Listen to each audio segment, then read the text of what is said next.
Yes, good morning students. बच्चों, जैसे last video में बेटा हमने किया था संवाद लेखन।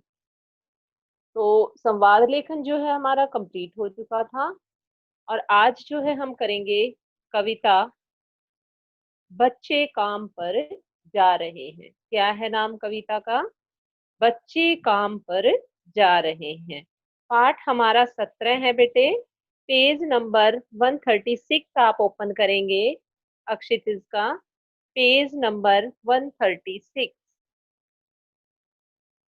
कविता है बच्चे काम पर जा रहे हैं और कवि हैं राजेश जोशी। इससे पहले बच्चों हमने कौन सी कविता की थी? कैदी और कोकिला, माखनलाल चतुर्वेदी जी की कविता की थी। इसके बाद जो है हमारी जो भी जितनी भी कविताएं हैं बीच में, वो हमारे सिलेबस में नहीं है।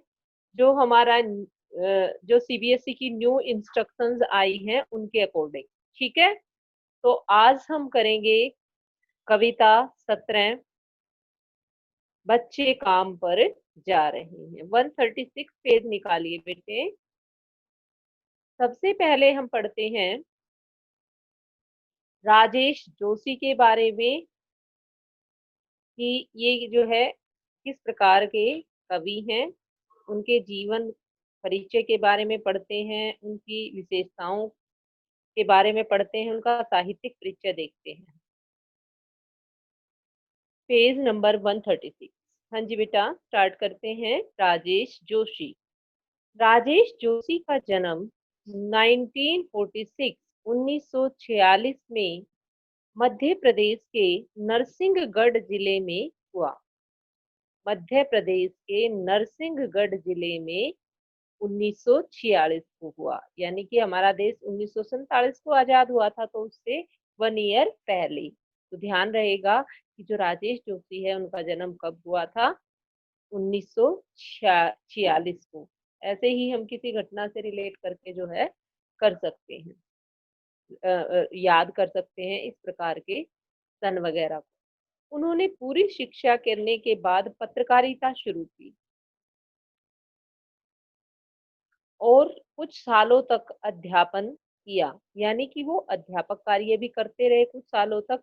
और उन्होंने उनका जो वो उन्होंने जो अपनी शिक्षा पूरी करने के बाद क्या शुरू की? पत्रकारिता। राजेश जोशी ने कविताओं के अलावा कहानियां, नाटक, लेख और टिप्पणियां भी लिखी हैं। साथ ही उन्होंने कुछ नाट्य रूपांतर भी किए हैं। नाट्य रूपांतर का मतलब है बेटा कि जो नाटक है उसका एक भाषा से दूसरी भाषा में अनुवाद।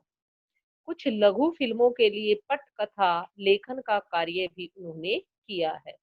उन्होंने भृतृहरि की कविताओं की अनुरचना भूमि का कल्पतरु यह भी एवं मायाकोवस्की की कविता का अनुवाद पतलून पहना बादल नाम से किया है। कि उन्होंने जो है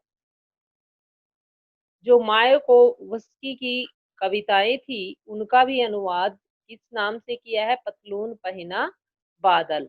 और जो भृतृहरि थी थे उनकी कविताओं की अनुरचना उन्होंने भूमि का कल्पतरु यह भी के नाम से किया है।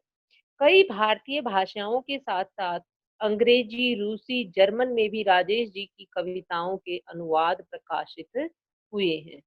कि जैसे उन्होंने कविताएं की तो उनका अनुवाद अंग्रेजी भाषा में भी किया गया है और रूसी भाषा में भी और जर्मन भाषा में भी उनकी कविताओं का अनुवाद हुआ है।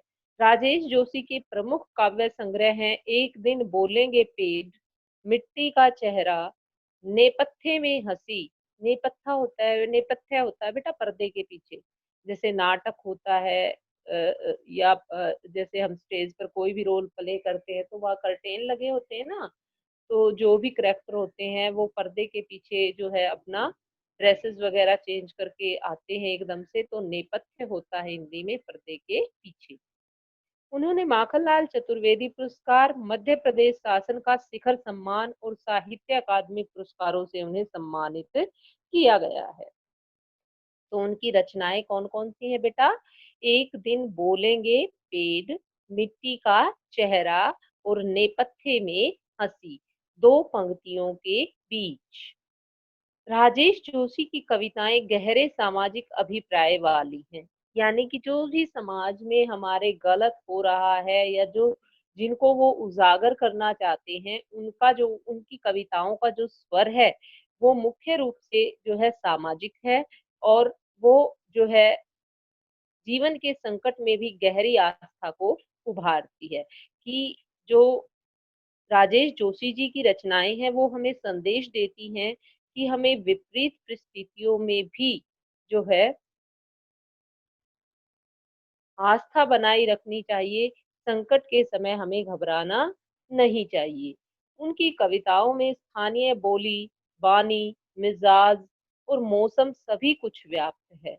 कि जो उनकी कविताएँ हैं, उनमें स्थानीय बोली, आंचल विशेष से संबंधित, जैसे मान लीजिए यदि वो ग्रामीण आंचल से संबंधित कोई कविता लिख रहे हैं, तो वहाँ ग्रामीण शब्दों का भी जो है उन्होंने गाँव की बोली का भी उन्होंने कुछ शब्दों का प्रयोग किया है। और उनका जो मिज़ाज संबंधी मतलब जिस प्रकार की भी रचना है, उसी प्रकार के शब्दों का उन्होंने प्रयोग किया है। उदासी भरी है, खुशी भरी है, तो उस प्रकार के शब्दों का उन्होंने प्रयोग किया है। और मौसम जिस प्रकार का भी मतलब एटमॉस्फियर है कविता में, उस प्रकार के शब्दों का उन्होंने प्रयोग किया है। उनके काव्यालोक में आत्मीयता और लयात्मकता है। भई वो जो भी लिखते हैं, आत्मीयता मतलब कि जैसे रियलिटी हो ऐसा लगता है। जैसे उन्होंने अपनी अंतरात्मा से सब कुछ लिखा हो और लय भी है उनकी कविताओं में तथा मनुष्यता को बनाए रखने का भी एक निरंतर संघर्ष है कि उनकी कविताओं में कि ये भी संदेश हमें मिलता है कि आदमी जो है इंसानियत को बनाए रखने के लिए इंसान अपने अंदर इंसान को जगाए रखने के लिए आदमी को निरंतर संघर्ष करना चाहिए निरंतर लगातार दुनिया के नष्ट होने का खतरा राजेश जोशी को जितना प्रबल दिखाई देता है उतना ही वे जीवन की संभावनाओं की खोज के लिए बेचैन दिखाई देते हैं कहते हैं कि दुनिया के नष्ट होने का खतरा राजेश जोशी को जितना प्रबल दिखाई देता है, उतना ही वे जीवन की संभावनाओं की खोज के लिए भी बेचैन रहते हैं। यानी कि वो विपरीत परिस्थितियों में, संकट के समय में भी आस्था बनाए रखते हैं। जो प्रस्तुत कविता बच्चों हम पढ़ेंगे, बच्चे काम पर जा रहे हैं। तो उसमें जो है बच्चों का बचपन छिन जाने की पीड़ा को व्यक्त किया है कि जो गरीब लोग हैं वो किस प्रकार मजबूर हैं अपने बच्चों से बाल मजदूरी करवाने के लिए कवि ने उस सामाजिक आर्थिक विडंबना की ओर इशारा किया है कि आर्थिक रूप से जो परिवार सुदृढ़ नहीं है जिनकी आय अच्छी नहीं है, वो लोग किस प्रकार जो है अपने बच्चों को छोटे-छोटे बच्चों को जिन्हें स्कूल जाना चाहिए, पढ़ना चाहिए, उनको किस प्रकार जो है काम पर लगा देते हैं, मज़दूरी पर भेज देते हैं ताकि 2 वक़्त की रोटी जुटाई जा सके। तो जिसमें कुछ बच्चे खेल, शिक्षा और जीवन की उमंग से भी वंचित रह जाते हैं कि जिस उम्र में उन्हें खेलना चाहिए, शिक्षा प्राप्त करनी चाहिए और वे स्वतंत्र होकर जीवन की चिंताओं से मुक्त होने चाहिए, उस जो है उम्र में वे काम पर जा रहे हैं। तो बहुत अच्छी कविता है बच्चों।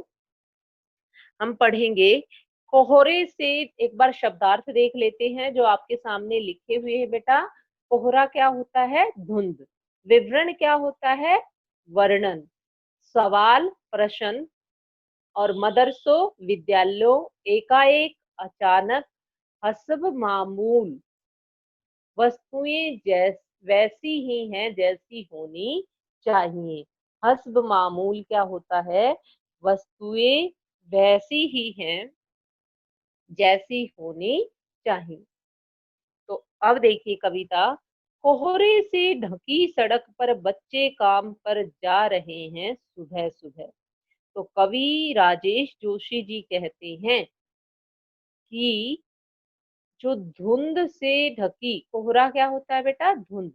धुंध से ढकी हुई सड़क पर सुबह-सुबह बच्चे जो है, छोटे बच्चे काम पर जा रहे हैं। बच्चे काम पर जा रहे हैं, हमारे समय की सबसे भयानक पंक्ति है यह, कि जिसके बारे में जिसे हमें उजागर करना चाहिए अपनी कविताओं के माध्यम से, हमें समाज में चेतना फैलानी चाहिए।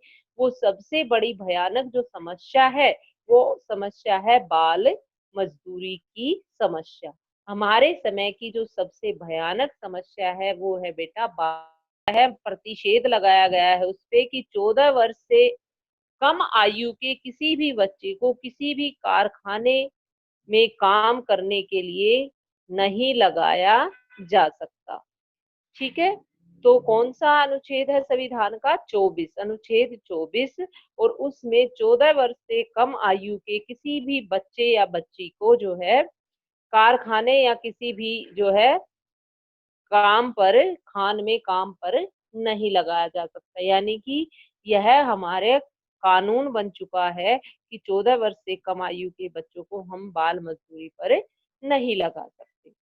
तो कहता है कि इसे हमें सरकार से सवाल की तरह पूछना चाहिए कि आपने नियम बना रखा है, संविधान में लिखा हुआ है, तो ये बच्चे काम पर क्यों जा रहे हैं? इसे सवाल की तरह पूछना चाहिए, न कि इसका वर्णन करना चाहिए।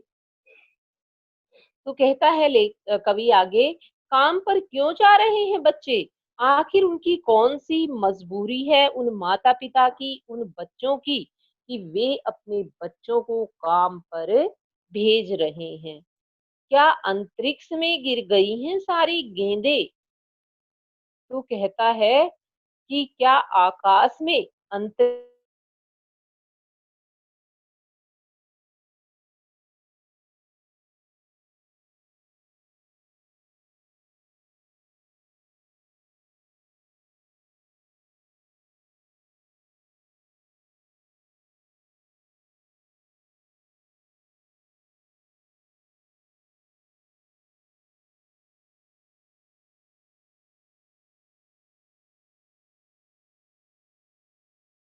क्या दीमकों ने खा लिया है सारी रंग-बिरंगी किताबों को?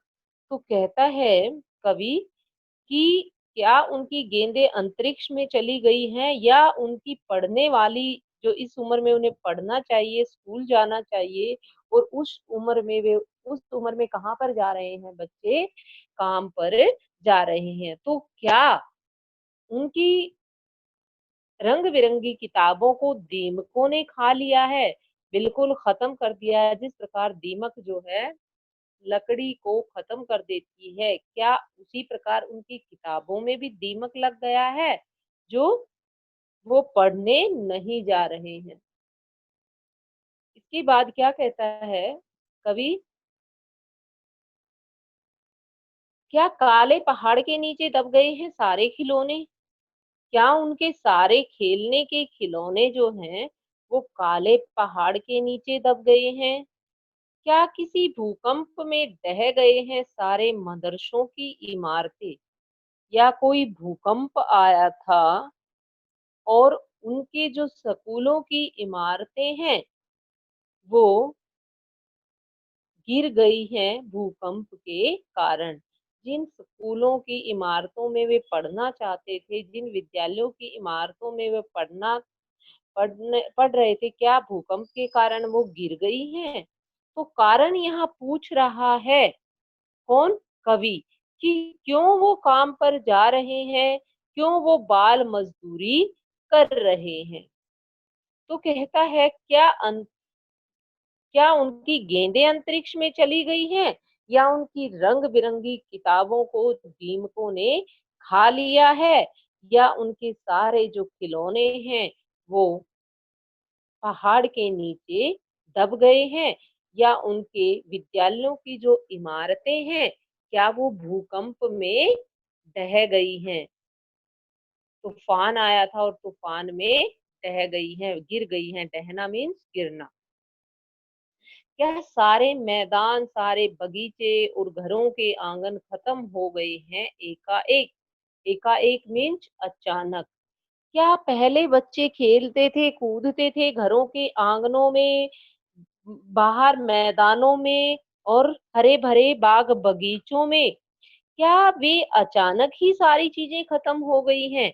क्या अब हरे-भरे बाग बगीचे नहीं रहे, या घरों के आंगन नहीं रहे हैं उनके खेलने के लिए, या जो बाहर खेलने के लिए मैदान थे, क्या वे जो है अचानक खत्म हो गए हैं? क्या इसलिए बच्चे काम पर जा रहे हैं? तो फिर बचा ही क्या है इस दुनिया में? तो फिर क्या है कि फिर इस दुनिया में बची क्या है? ये बच्चों की ही दुनिया उजड़ गई है। यदि बच्चों को की ही घर में खेलने के आंगन उजड़ गए हैं, यदि सारे बाग बगीचे उनके खेलने के लिए नहीं है या मैदान नहीं है, तो फिर बचा ही क्या है इस दुनिया में? कि भई यदि हम अपने आने वाली पीढ़ी को नहीं सँवार सकते, तो हम किस लिए जो है अपनी प्रोग्रेस, अपनी उन्नति का दिखावा करते हैं, कि हमारा जो भारत देश है वो उन्नति की ओर अग्रसर है। जब हम अपनी आने वाली पीढ़ी ही हमारी अंधकार की ओर जा रही है, ना बच्चे पढ़ लिख रहे हैं, ना उनका बचपन की जो सुविधाएँ उन्हें मिलनी चाहिए, न वे उन्हें मिल रही हैं, तो फिर क्या फ़ायदा है इस भारत में उन्नति और प्रगति का? और कैसे हम कह सकते हैं कि भारत उन्नति कर रहा है?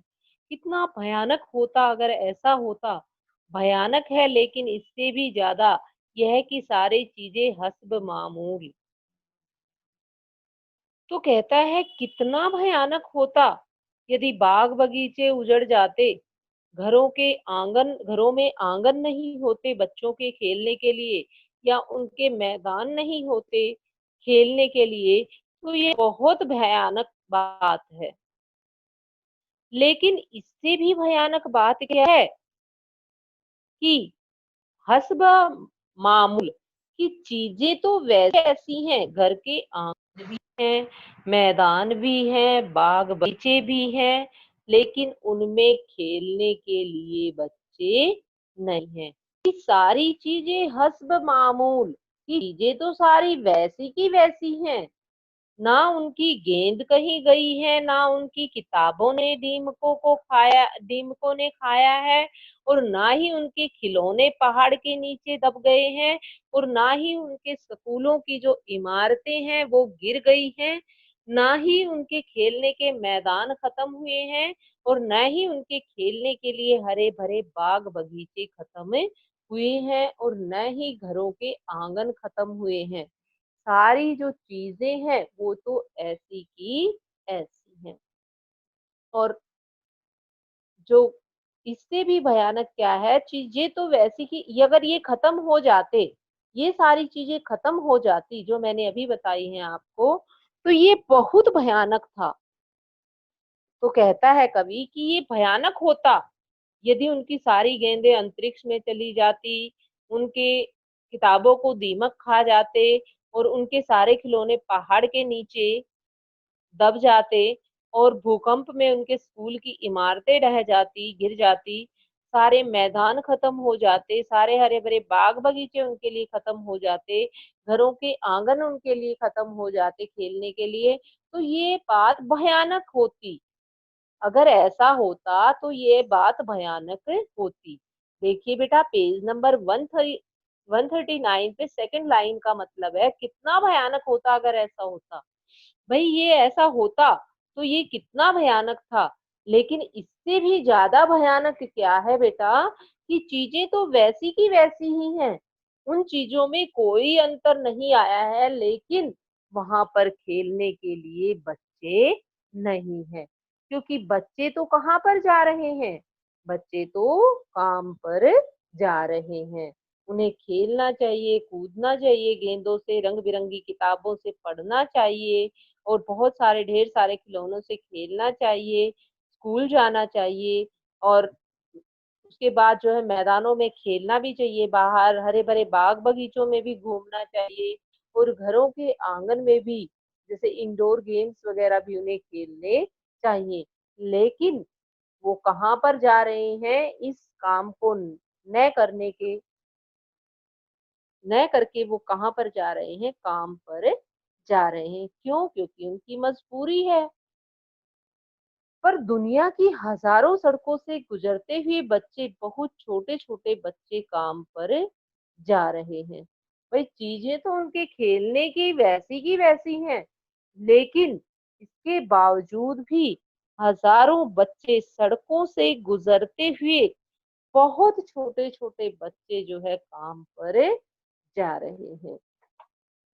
इस जो कविता में है बेटा, आपको बहुत अच्छे से समझ आई होगी। कविता भी अच्छी है और इजी भी है, कि ये नहीं है कि कोई टफनेस है, लेकिन इससे हमें यह संदेश मिलता है कि जो बच्चे काम पर जा रहे हैं, उन्हें इस उम्र में जो है उनसे काम नहीं करवाना चाहिए, बल्कि जो है हमें उन्हें पढ़ने के लिए स्कूलों में भेजना चाहिए। तो इसमें अगर आप काव्य सौंदर्य लिखेंगे तो बेटा क्या लिखेंगे?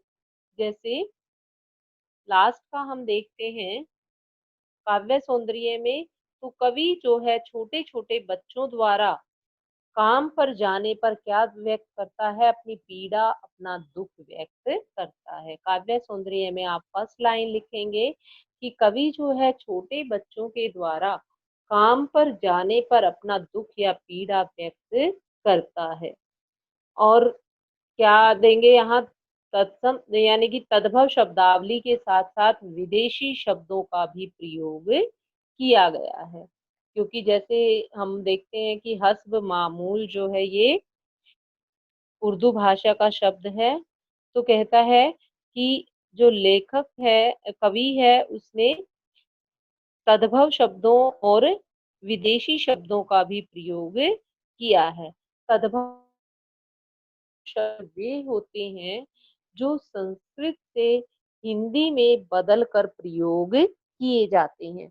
जो संस्कृत के शब्द हिंदी में ज्यों के त्यों प्रयोग किए जाते हैं, उन शब्दों को हम तत्सम शब्द कहते हैं। और जो बदलकर प्रयोग किए जाते हैं, उन्हें हम तद्भव शब्द कहते हैं। जैसे यहाँ पर आपके खिलौने हैं, तो ये है तद्भव शब्द है। हस्ब मामूल मदरसे, ये बेटा आपके उर्दू के शब्द हैं, तो इनको क्या कहेंगे हम?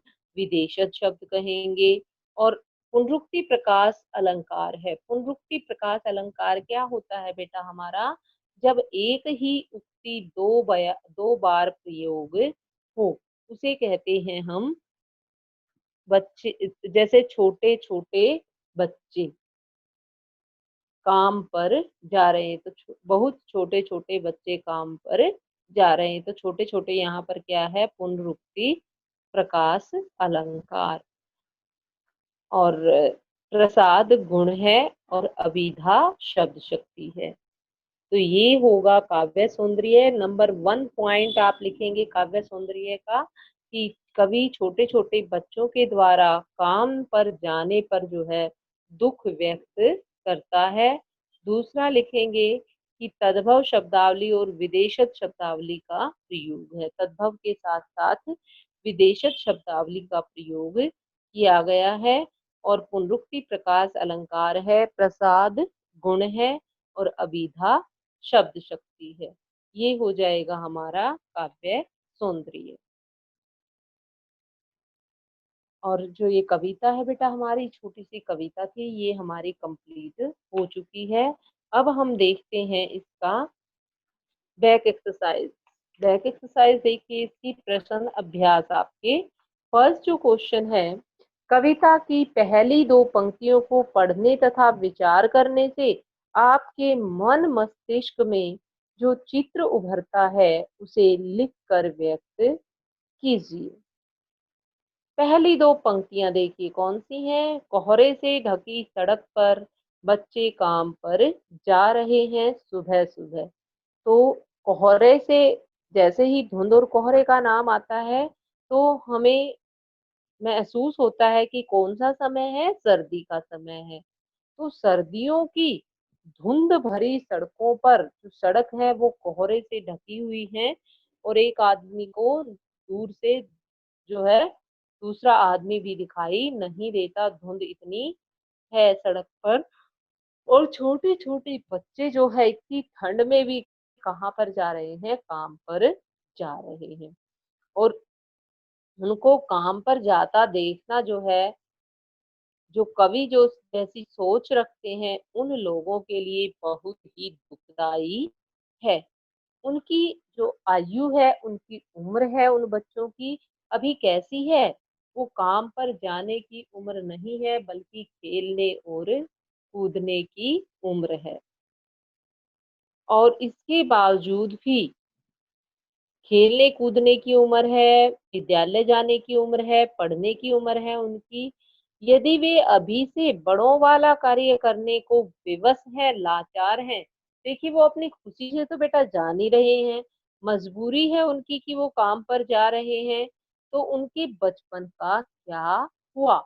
यदि वो बचपन में ही खेलने-कूदने की, मौज-मस्ती की उम्र में ही काम पर जा रहे हैं तो उनके बचपन का क्या होगा?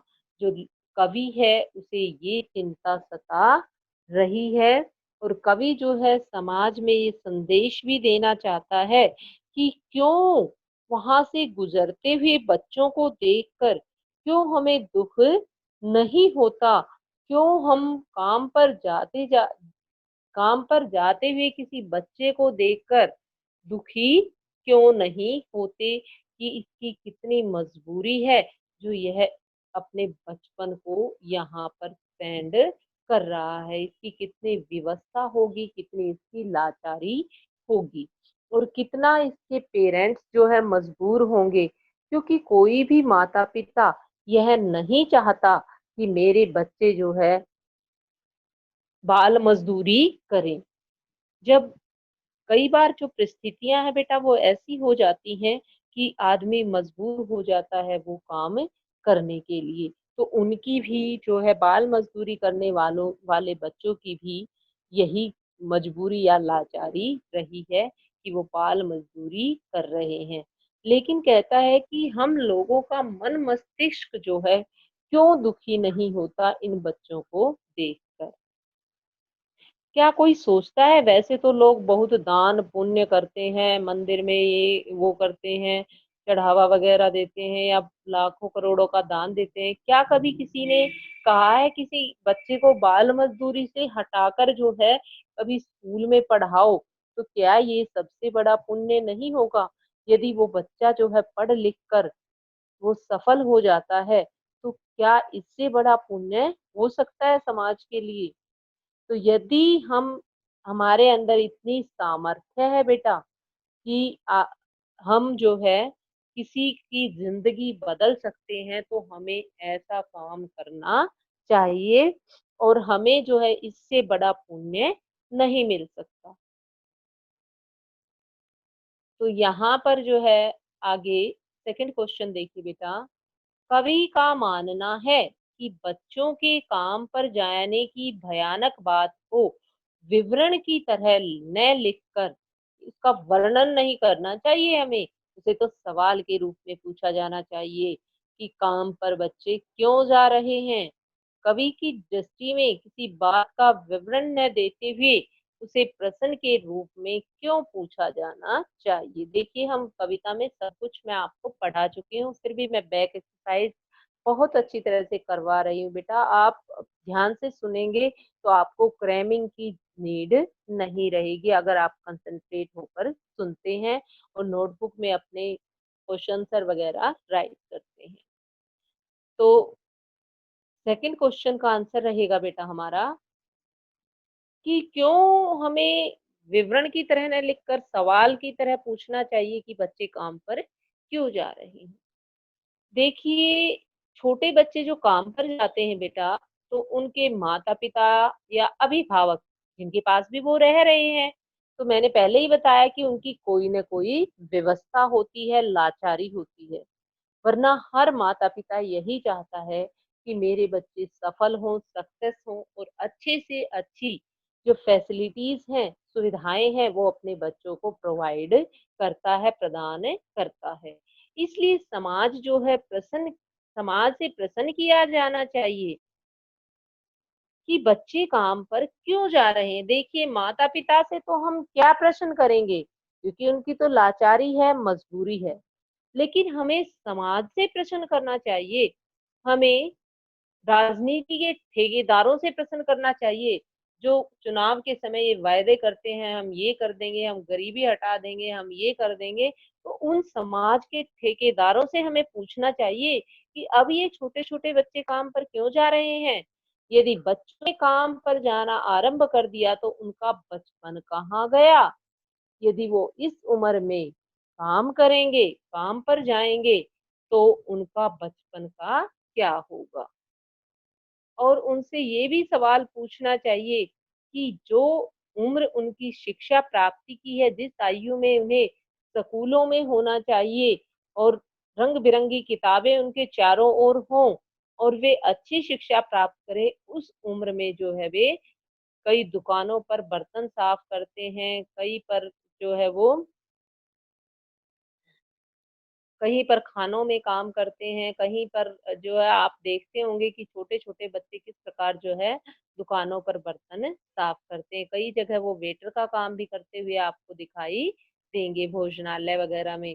तो बच्चे हमें कवि ये कहना चाहता है कि हमें उन समाज के ठेकेदारों से ये प्रश्न करना चाहिए कि भई आप इतने बड़े-बड़े वादे करते हैं, सरकार आने पर हम ये कर देंगे, वो कर देंगे, तो कहाँ है गरीबी हटाओ आपका नारा? कहाँ गरीबी हटी है? अमीर तो और अमीर होते जा रहे हैं और जो समाज में जो सुधार आना चाहिए वो क्यों नहीं आ रहा है? क्यों बच्चे काम पर जा रहे हैं? क्यों शिक्षा प्राप्ति के समय ये बाल मज़दूरी कर रहे हैं? उनकी खेल-कूद कहाँ गई है? वे बच्चे तो अपना बचपन जो है छोड़कर जल्दी ही बड़े हो गए हैं, कि ये बच्चे जो है जिसमें इन्हें बचपन एन्जॉय करना चाहिए, अब मौज-मस्ती करनी चाहिए, उस उम्र में ये बचपन में ही बड़े हो गए हैं, उस उम्र में ही इन्हें पैसे कमाने की को ये मजबूर हैं। नेक्स्ट क्वेश्चन है सुविधा और मनोरंजन के उपकरणों से बच्चे वंचित क्यों हैं? कि जो मनोरंजन के साधन हैं और जो फैसिलिटीज़ देने वाले सुविधा के जो हम अपने बच्चों को सुविधाएँ देते हैं, उनसे बच्चे वंचित क्यों हैं? वंचित होना मीन्स वो चीज़ें, वो सुविधाएँ उनके पास क्यों नहीं है मनोरंजन की? तो कहता है कवि कि बच्चे सुविधा और मनोरंजन के उपकरणों से क्यों वंचित हैं बेटा? क्योंकि उनके माता-पिता गरीब हैं और उनके पास पेट भरने के लिए 2 वक़्त की रोटी भी नहीं है। इसी कारण जो है वो वे अपने बच्चों को काम पर भेज रहे हैं ताकि उन्हें 2 वक़्त की रोटी मिल सके और यदि वो 2 वक़्त की रोटी खाने के लिए ही मजबूर हैं, 2 वक़्त की रोटी ही उन्हें नसीब नहीं होती हैं, तो खिलौने कहाँ से आएँगे? खेल-खिलौने जो है उनके लिए कहाँ से आ सकते हैं?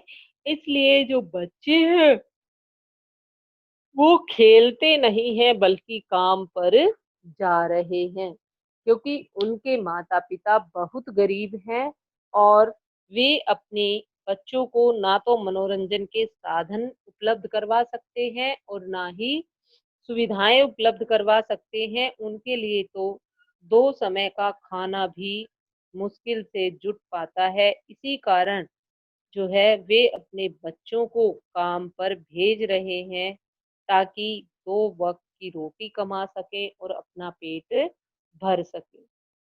इसलिए जो बच्चे हैं वो सुविधा और मनोरंजन के साधनों से वंचित हैं। प्रश्न नंबर 4 करेंगे बेटा हम। दिन प्रतिदिन के जीवन में हर कोई बच्चों को काम पर जाते देख रहा है या देख रही है, फिर भी किसी को कुछ अटपटा नहीं लगता। इस उदासीनता के क्या कारण हो सकते हैं? भई मैं भी देखती हूँ कि बच्चे जो है दुकानों पर काम करते हैं, एज़ ए वेटर भी, बर्तन भी साफ करते हैं, आप भी देखते हैं, आपके पेरेंट्स भी देखते हैं। लेकिन फिर उनको देखकर हमें अजीब-सा क्यों नहीं लगता कि ये बच्चे बेचारे क्यों काम कर रहे हैं और क्यों इनकी सहायता नहीं की जा रही है? तो उन बच्चों को देखकर जब हम अपने बच्चों को अच्छे स्कूलों में पढ़ाते हैं, तो उन बच्चों को देखकर हर प्रकार की सुविधाएँ हम अपने बच्चों को देते हैं, तो उन बच्चों को देखकर हमें अटपटा-सा, अजीब-सा क्यों नहीं लगता?